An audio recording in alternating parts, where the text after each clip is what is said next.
এই শীতের দিনে কেউ কোনোদিন মালাই চা খাওয়ার জন্য নওগাঁ থাকা সাহাগুলা যায়। এই ছোট ছোট বুনেকে মাথার মধ্যে ভূত চাপেছে, সেই ভূত তো এখন সরষা দিয়া ঝাড়া লাগবে। কি করবো, সবাই যে হারে সরষার ফুল চুরি করা শুরু করছে তাতে করে সরষা আর পাওয়া যাবে বলে মনে হচ্ছে না। তে চল যাই এবার আমরা যা সাহাগুলা থেকে চা খেয়ে আসি। ও বাবা, তোরা যাবো আর আমার টাকায় চা খাবো? আগে ওর থেকে আমি টাকা সিস্টেম করে লিয়া লিছি, রেডি টেডি হ্যাঁ বাড়ির নিচে চলে আনো। শুক্রবারের দিন আমার উপর দিয়ে যে কি যায় এটা কোয়ার মতো লইকো। সকাল থেকে কাজ করলো, ডুব দিয়া 5টার সময় বের হতে না হতে ওরা ফোন দিয়ে চাপু চলো আমরা সাহাগুলা যাবো।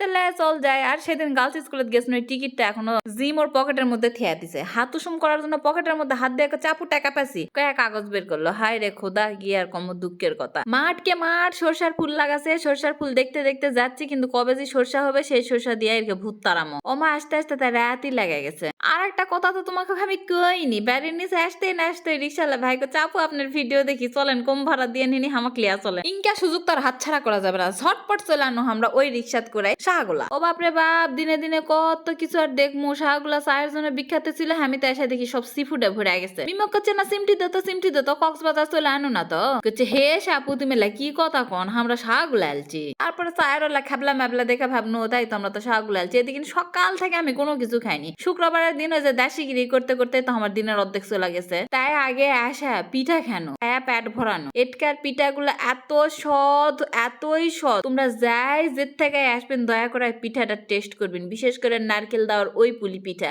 একেবারে পুরে ভরা, কি যে সৎ কয়া শেষ করা যাবে না। আর এটি আলে বোঝা বড় মুশকিল কোনটা অথেন্টিক চা। ই কয় আপু আমরা আগের, উই কয় আমরা 100 বছর আগে, উই কয় আমরা 200 বছর আগের থেকে চা বানাচ্ছি। কিন্তু আমি যতটুকু জানি এটা তো কিছুদিন আগের থেকে শুরু হলো, তার অনেক দিন আগে এখানে কোনো এরকম চায়ের দোকানই ছিল না। বিশ্বাস করে কোনো এক জায়গায় তো বসা লাগবে। সবাই মিলে ডিসিশন নিল এই স্টলে বসবে, চলো যাই। বসে থেকে চায়ের জন্য ওয়েট করলাম, চা আসলো। আমার কাছে যেটা মনে হয় চায়ের সাথে চাই ভালো। হরলিক্স খামো তো হরলিক্স এর মতো, মালাই চা খামো তো মালাই চায়ের মতো। চায়ের মধ্যে হরলিক্স মালাই সবকিছু একসাথে দিয়ে যে বিতিকিচ্ছি ব্যাপারটা, ওটা আমার ভালো লাগে না। চায়ের মধ্যে একটা লিকারের আলাদা গন্ধ থাকবে, ওটা আমার খুব পছন্দ। আমার ব্যক্তিগত একটা মতামত দেই, গরমের সময় শাকগুলো আসতে আমার খুব ভালো লাগে, সন্ধ্যার পরে রাতের দিকে খুবই মজা। কিন্তু শীতের দিন আমার খুব বিরক্ত লাগছে। ভাই বোনেরা সবাই একসাথে সিনু দেখে না মজা লাগছে। আমরা 3 বোন গেছনু, সাথে অনেকে আবার মালসুন থেকে ডাকালি আল জন্য। শুক্রবারে তো অনেক মালসুন যায়, এই শুক্রবারে আমি আবার মালসুন যেতে পারিনি, আমার নিজের সংসারে না কাজ টাজ সামলাইছি, এই জন্য যাইনি। অনেক আবার আমার ভ্যাগনা ক্লিয়া চলে আসছিল এটি চা খাওয়ার জন্য। আমরা 5 জন মিলে সে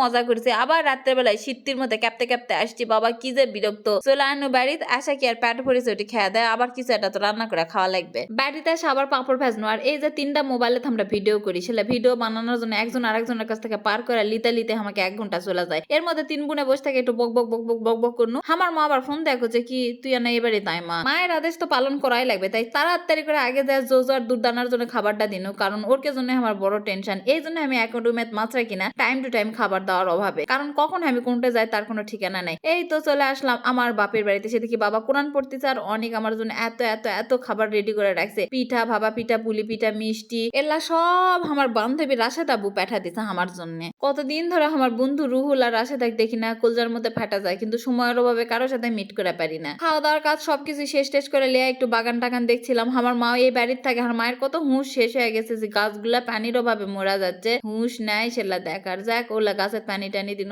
বাবলি আসা মনে করছে আমি হুর হুর মনে করে আমাকে এরকম করে খুঁজতেছিল আর আমার কাছে শুচ্ছিল। আমার মা করছে এতদিন একদিন ওই আসেনি মা উপরে, যেই তুক দেখিস আর মনে করছে হুড়াইয়া, এই মনে করে আসা এরকম আহ্লাদ করতেছে। সারাটা রাত তুই আমার সাথে ছিল, সারা রাত এভাবে আমার গা টিপা দিছে। একটা পশু পাখিও বুঝে তাই না, সেও কত মিস করে আমার হুটটাকে। অনেক রাত হয়ে গেছে, সবাই এখন আমরা ঘুমাই। আল্লাহ খুদুন, আল্লাহ হাফেজ।